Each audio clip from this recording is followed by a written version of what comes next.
வணக்கம் மக்களே, சின்னதாக ஒரு vlog பார்க்கலாங்களா? ரெசிபி vlog தாங்க.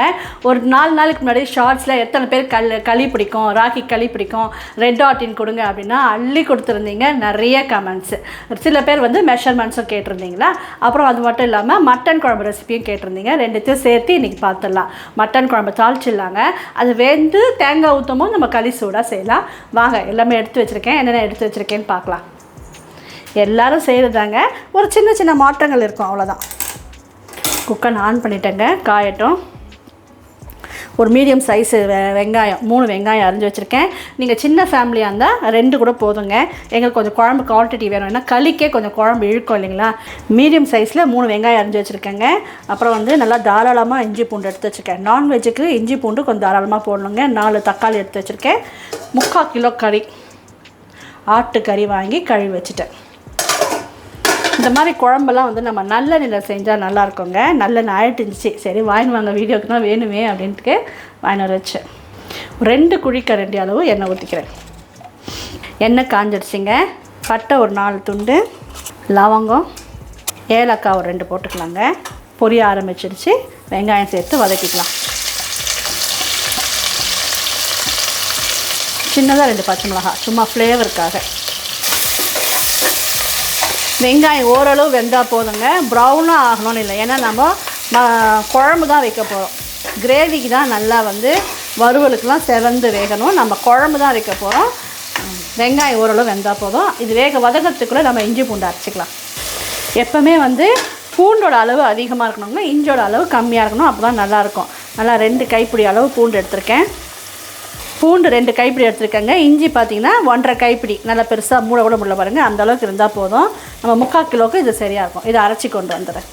அரைக்கும் போது தண்ணி நிறையா ஊற்றிட்டாமல் குறைன்னு அரைச்சிக்கலாங்க. வேணால் ஒரு 2 ஸ்பூன் அளவு தண்ணி ஊற்றி அரைக்கலாம். நான் தண்ணியே ஊற்றலைங்க, நல்லா குறைன்னு அரைச்சி வந்திருக்கோம் பாருங்கள். வெங்காயமும் நல்லா வதங்குது. இந்த அளவுக்கு வதங்கினா போதுங்க. இப்போ நம்ம அரைச்ச இஞ்சி பூண்டு விழுதை சேர்த்துடலாம். ஒரு 2 நிமிஷம் இஞ்சி பூண்டு விழுது சேர்த்து வதக்கிக்கலாங்க. இஞ்சி பூண்டு நல்லா வதங்கி வாசனை வருதுங்க பாருங்கள், எண்ணெய் பிரிஞ்சு வந்திருக்கு. இந்த ஸ்டேஜில் நம்ம கழுவி வச்சுருந்த கறியை சேர்த்துடலாம்.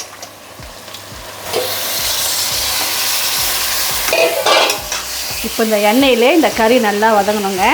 நான் கை கழுவிட்டு வந்துட்டு இதில் மஞ்சள் தூளும் சேர்த்து வதக்கிக்கலாம்.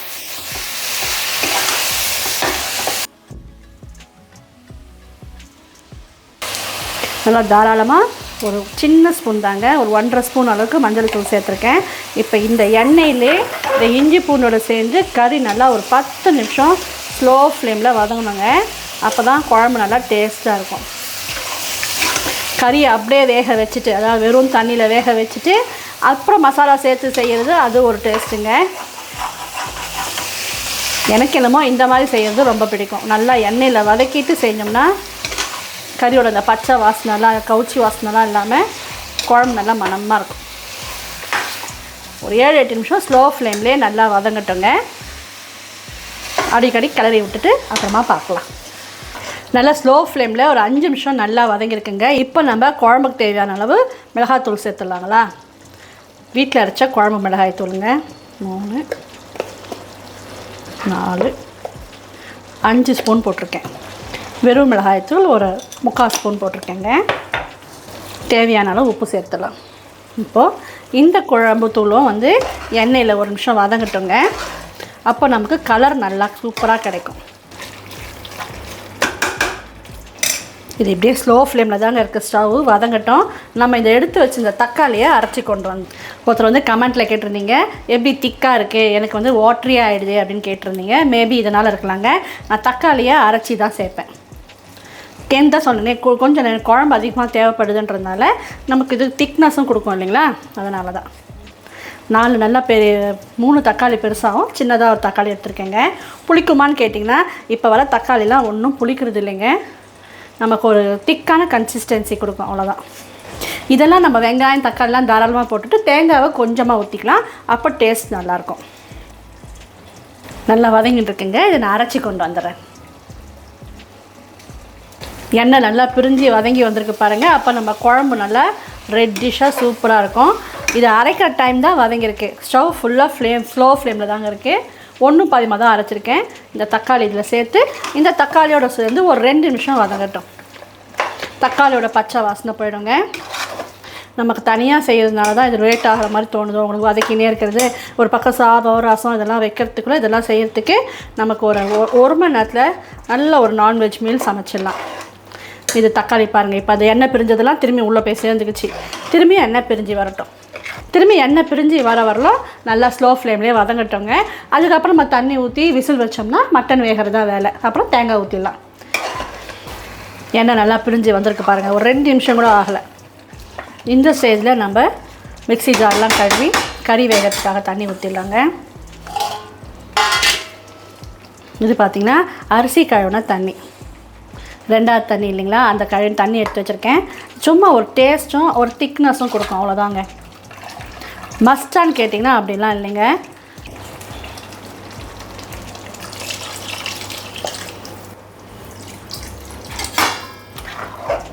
இப்போல்லாம் நம்ம குக்கரில் தானே பண்ணுறோங்க. இந்த அளவுக்கு தண்ணி ஊற்றினா போதும். இப்போவே பாருங்கள் குழம்பு எவ்வளோ திக்காக இருக்குது. இன்னும் நம்ம தேங்காயும் அரைச்சி ஊற்றும் போது நல்லா திக்காக குழம்பு நல்லா இவ்வளோ தூரம் வரும். நமக்கு ஒரு கொதி வரட்டும், மூடி போட்டு விசில் வச்சிடலாம். இப்போ ஸ்டவ்வை ஹை ஃப்ளேம் ஆக்கிட்டேன். கொதி வந்துடுச்சிங்க. மூடி போட்டு விசில் வச்சுட்டேன். ஸ்டவ்வுமே ஸ்லோ வச்சுட்டேன். ஸ்லோலே வந்து நமக்கு ஒரு 20 நிமிஷம் இருந்தால் வெந்துடுங்க. எங்களோட கறி சாஃப்டாக வேகும். உங்கள் வீட்டில் உங்கள் பக்கம் வாங்குகிற கறி எந்த அளவுக்கு வேகும்னு பார்த்து அந்தளவுக்கு வேக வச்சு எடுத்துக்கோங்க.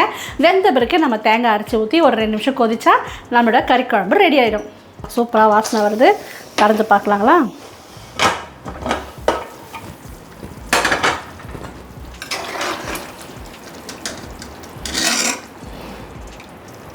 இந்த பக்கம் இருக்கிறது எல்லாம் ஆட்டுக்கறி தாங்க, நல்லா வெந்துடுச்சு. இப்போ நம்ம தேங்காய் அரைச்சிடலாம். 2 கைப்பிடி அளவு தேங்காய் எடுத்து வச்சுருக்கேங்க. அப்புறம் ஒரு ஏலக்காய், நல்லா வாசனையாக இருக்கும். கொஞ்சம் நிறையாவே முந்திரி வச்சுருக்கேன்.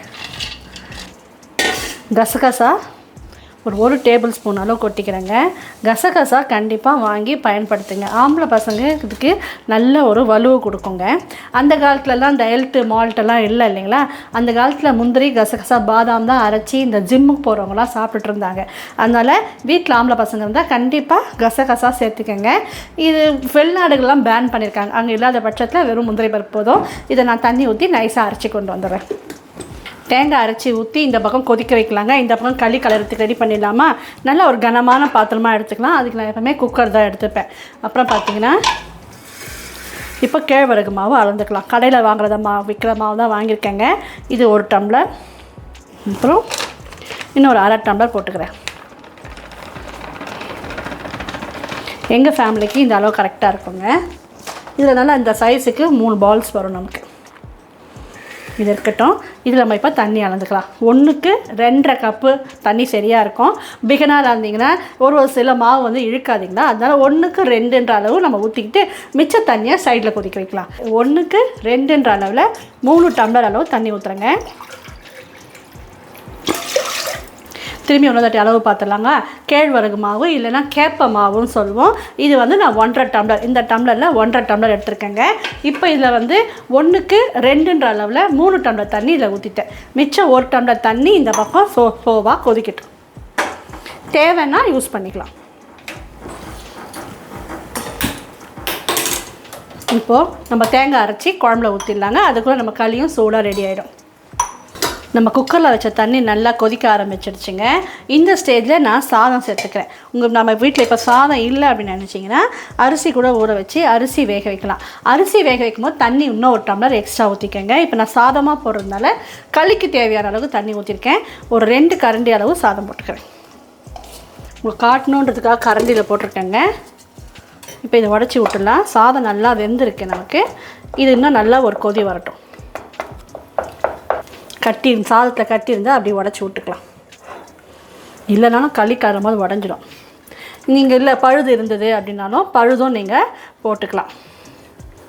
திரும்பவும் சொல்கிறேங்க, சாதம் இல்லை, ஃப்ரெஷ்ஷாக களி மட்டும்தான் செய்கிறீங்க அப்படின்ற ஒரு உங்களுக்கு ஐடியா இருந்ததுன்னா ஒலை வச்சு சாதம் வடிக்கிற மாதிரியே நீங்கள் போட்டுருங்க. அப்போ தண்ணி வந்து 1 டம்ளர் எக்ஸ்ட்ரா ஊற்றிக்கங்க. 1.5 டம்ளர் தண்ணிக்கு நம்ம 3 டம்ளர் தண்ணி ஊற்றிருந்தீங்களா, 4 டம்ளர் தண்ணியாக ஊற்றிங்கன்னா அரிசி வேகமும் தண்ணி கொஞ்சம் எவாப்ரேட் ஆகும்ல, அது உங்களுக்கு சரியாக இருக்கும். இப்போ பாருங்கள், இந்த தண்ணியும் நல்லா கொச்சிடுச்சு. இங்கே காட்டினேன்னா முன்னெல்லாம் களி கலரும் போது உப்பு போட மாட்டாங்கங்க. களி கூழ் எதுக்குமே உப்பு போட மாட்டாங்க. இப்போல்லாம் நம்ம போட ஆரம்பிச்சிட்டோம். சும்மா கொஞ்சமாக போட்டிருக்கேன். ஏன்னா குழம்புல இருக்கிறதே நம்ம போட்டு தொட்டு சாப்பிட்றதுக்கு நல்லாயிருக்கும். இப்போ நம்ம எடுத்திருந்த மாவை ஸ்டவ்வை வந்து ஒரு மீடியம் ஃப்ளேமில் வச்சிடுறேங்க. அப்படியே கொட்டிடணும். கொட்டிட்டு இப்போ கிளறக்கூடாது. நடுவில் இந்த மாதிரி எதனா ஒரு மத்து காம்போ இல்லை கரண்டியோ போட்டு இப்படி வச்சுட்டு மீடியம் ஃப்ளேமில் வச்சுட்டு இல்லை ஸ்லோ ஃப்ளேம்லேயே வச்சுட்டு இப்படி மூடணும். மாவு வேவுமான்னு கேட்டிங்கன்னா சூப்பராக வேவுங்க. நம்ம ஆவரி கட்டுற மாதிரி நல்லா பொங்கி வந்து வேவும். நான் உங்களுக்கு காட்டுறேன் பாருங்கள். சைட்லலாம் வெந்துக்குன்னு கொஞ்சம் கொஞ்சமாக மாவு அமிங்கின்னு வருதுங்களா, அப்படியே வேகும். சூப்பராக இருக்கும். வேகட்டும். நல்லா ஸ்லோ ஃப்ளேமில் 5 மினிட்ஸ் இருக்கட்டும். அப்புறம் பார்க்கலாம். அதுக்குள்ளே தேங்காய் அரைச்சி ஊற்றிடுறேங்க. தேங்காய் விழும்னு அரைச்சின்னு வந்துட்டேன் பாருங்கள். இந்த குக்கரை ஆன் பண்ணி இந்த தேங்காய் விழுத சேர்த்துடலாம். நிறைய தேங்காய் போட்டுட்டிங்கனாலும் நம்ம போட்டிருக்க காரம்லாம் அடிபட்டுடும். அப்புறம் பார்த்திங்கன்னா இவ்வளோ எண்ணெய் மிதக்குதேன்னு பார்க்காதீங்க. நான் கொஞ்சமாக தான் எண்ணெய் ஊற்றினேன். கொஞ்சம் கொழுப்பு இருக்குது, அதனால் அதில் வந்து எண்ணெய் மிதக்குது. இப்போ இந்த தேங்காய் அரைச்சதை சேர்த்துடலாம். தேங்காவை பொறுத்தவரையில் நீங்கள் என்ன பார்க்கணுன்னு கேட்டிங்கன்னா, ரொம்ப முத்தின தேங்காவாக இருந்தால் நல்லா இருக்காது. அது வந்து நமக்கு டேஸ்ட் கொடுக்காதுங்க. அப்போ நீங்கள் தேங்காய் பால் மாதிரி கொஞ்சம் பிழிஞ்சு ஊற்றிக்கணும். இல்லை எலசா வழுக்க மாதிரி இருந்துச்சுனாலும் குழம்பு டேஸ்ட் இருக்காதுங்க. மீடியமான தேங்காவாக இருந்தால் தான் குழம்பு நல்லா டேஸ்ட்டாக இருக்கும். திக்காக இருக்குங்களா? இப்போ நம்ம மிக்சியை நிறையா கழுவி ஊற்றாமல் திட்டாதீங்க, அது கொழுப்பு தான் ஃபுல்லாக. கசகசா போட்டிருக்கோம், விலை ஜாஸ்தி. வேஸ்ட் பண்ணாமல் க்ளீனாக கழுவி ஊற்றிடலாம். திட்டமாக தண்ணி ஊற்றி தேங்காய் அப்போ தேங்காய் வாசனை போகிற அளவுக்கு கொதிக்க விட்டுக்கலாம். நல்லா கொதிச்சதும் கொத்தமல்லி போட்டு இறக்குனா குழம்பு ரெடி. 5 நிமிஷம் ஆகலைங்க. நடுவில் உங்களுக்கு திறந்து காட்டணுன்றதுக்காக காட்டியிருக்கேன். நிறையா தண்ணி இருக்குது. பாதி அப்படியே மூடின்னு வருது பாருங்கள். ஒரு தீவு பாரி மாதிரி அப்படியே பாதி பாதியாக மூடின்னு வருது பாருங்கள். ஸ்லோ ஃப்ளேமில் தான் இருக்குது. இன்னும் ஒரு 3 நிமிஷம் இருக்குது. கொதிக்கட்டும், அப்புறம் பார்க்கலாம்.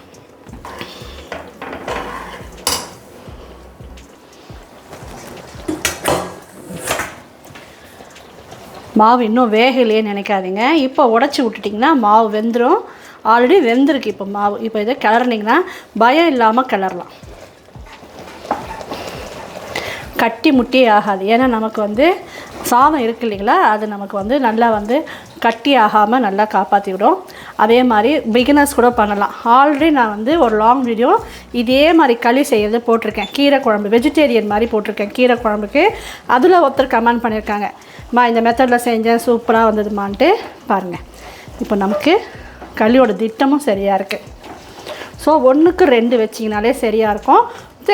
சைடில் வேணும்னா இன்னும் கொஞ்சம் நம்ம கலராக இருந்தால் நல்லாயிருக்கும். இது கரெக்டாக இருக்குங்க.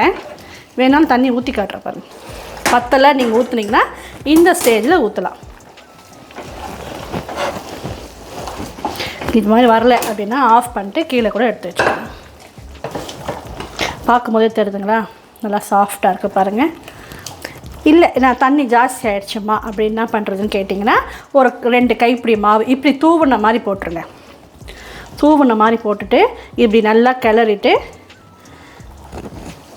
அடுப்பில் வச்சுட்டு, நம்ம குக்கராக தானே பண்ணியிருக்கோம், மூடி போட்டு சும்மா ஆஃப் பண்ணிவிட்டு சும்மா வச்சு ஒரு 2 நிமிஷம் வச்சிங்கனாலும் மாவு நல்லா வெந்துடும்.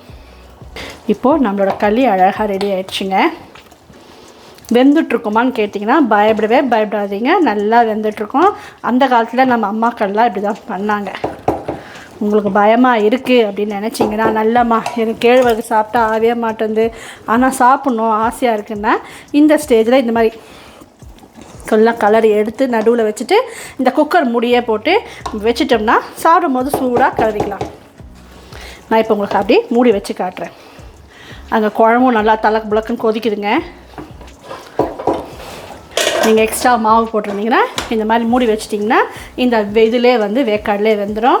குழம்பும் நல்லா எண்ணெய் பிரிஞ்சு வந்திருக்கு பாருங்கள்.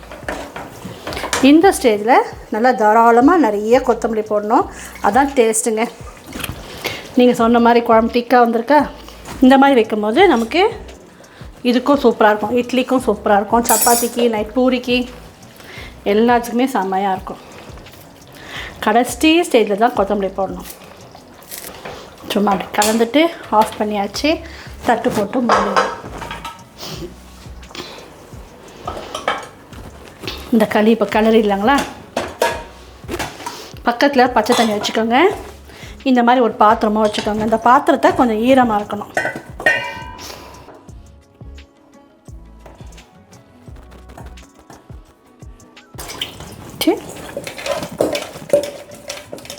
பாருங்கள், களி தொட்டு பாருங்கள், ஒட்டவே இல்லை பாருங்கள்.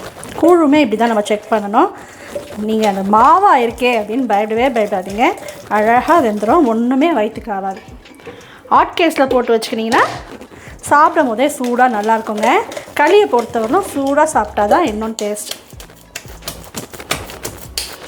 நீங்கள் கேட்ட மாதிரி ராகி களி ரெசிபி போட்டாச்சு. ஒரே அளவு எடுத்தோம்னா பார்க்க அழகாக இருக்கும். சந்தைங்கள்லாம் இது உருட்டுறதுக்குனே ஒரு கரண்டி அகலமாக இருக்குங்க. மரத்தில் செஞ்சு வச்சுருப்பாங்க.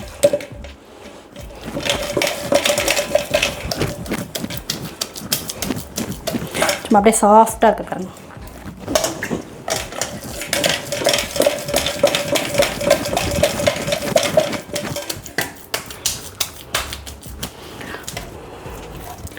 அவ்வளோ பேர் ரெட் ஆட்டின் கொடுத்துருந்தீங்க களி பிடிக்குமா அப்படின்னு கேட்டதுக்கு.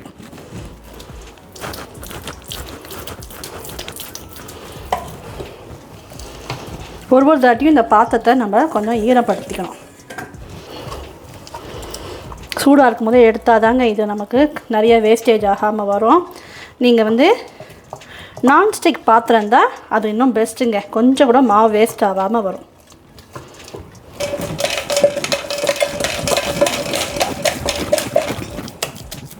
நம்ம ஊர் பக்கம் தாங்க இந்த மாதிரி ரைஸ் போட்டு, அதாவது சாதம் போட்டு செய்கிற பழக்கம். கர்நாடகா பக்கம்னா ராகி முத்தை அப்படின்னா வெறும் கேழ்வரகு பண்ணுவாங்க. அப்போ கொஞ்சம் மேலே பாலிஷ்க்கு நெய் போட்டு உருட்டி எடுப்பாங்க. இப்போ நம்ம வீட்டில் பார்த்திங்கன்னா கறி குழம்பு, ராகி களி, சாதம், ரசம் ரெடியாக இருக்குங்க. முட்டை ஆம்லேட்டுக்கு வெங்காயம் வதக்கி வச்சுட்டேன். ரசம் தாளிக்கும் போதே வதக்கி வச்சுட்டேன். இப்போ முட்டை அடித்து ஊற்றி சாப்பிட வேண்டியது தான். வழக்கம் போல் நம்ம வீடியோவில் எப்படி பண்ணுவோம், ஷார்ட்ஸில் பரிமாறுற மாதிரி பரிமாறுறேங்க. இன்றைக்கி என்ன சமையல்ட்டு நம்ம வீட்டில் கறி குழம்பும் சூப்பராக ரெடியாக இருக்குது. ஆஃப் பண்ண பிறகு இன்னும் கொஞ்சம் நல்லா எண்ணெய் மிதந்து வருங்க. உங்களுக்கு வேணால் கொஞ்சம் நான் எண்ணெய் திட்டமாக தான் ஊற்றினேன், நீங்களே பார்த்தீங்க. கிருத்திக் இருக்கான் அப்படின்ட்டு அவன் கொழுப்பு போட்டுன்னு வந்தார். அவன் திடீர்னு ஊர் கிளம்பிட்டான் அவங்க தாத்தா பார்க்கறதுக்கு. அதனால் இதிலே போட்டுட்டேன். அதனால் கொஞ்சம் கொழுப்பாகி போச்சு. எப்பவுமே இது மாதிரி செய்யும் போது கடைசியில் சின்னதாக கிடைக்கும். ஸ்டீலு அப்படின்றதுனால கொஞ்சமாக தான் கொட்டியிருக்கு. நான்ஸ்டிக்காக இருந்தால் இன்னும் கம்மியாக இருக்கும். இதை வேஸ்ட் பண்ண மாட்டேன். அரிசி கழுவுற தண்ணி, இந்த கஞ்சிலாம் ஊற்றி ஊற வச்சு மாட்டுக்கு வேஸ்ட் போட்டுருவோங்க. வீட்டில் கடைக்குட்டிகளுக்கு இந்த மாதிரி சின்னதாக உருட்டி எப்போவுமே கடைசியில் இருக்கிறத கொடுத்து பழக்கம் இல்லைங்களா? அது மாதிரி எங்கள் வீட்டில் எப்போவுமே எனக்கு தான் ஃபஸ்ட்டு டேஸ்ட் பண்ணோம். எதுவாக இருந்தாலும் எனக்கு தான் ஃபஸ்ட்டு. குட்டி களி ஓட்டும்.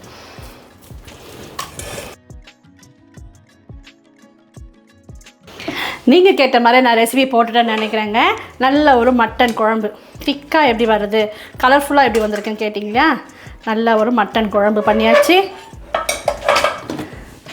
ராகி களி, கேப்பக்களி ரெடியாக இருக்குது. சாதம் ரெடியாக இருக்குங்க. அதே மாதிரி கொஞ்சம் ரசமும் வச்சுருக்கேன். ஆனால் ரெண்டுமே ஆறி போச்சு, ஏன்னா ஃபஸ்ட்டே செஞ்சுட்டேன். நீங்கள் எல்லாம் கமெண்ட்டில் கேட்ட மாதிரி கறி குழம்பும் ராகி களியும் ரெசிபி எடுத்து உங்களுக்கு வீடியோ போட்டாச்சுங்க. வேறு எதனா வேணும்னா சொல்லுங்கள், எனக்கு தெரிஞ்சால் அதையுமே அப்லோட் பண்ணுறேன்.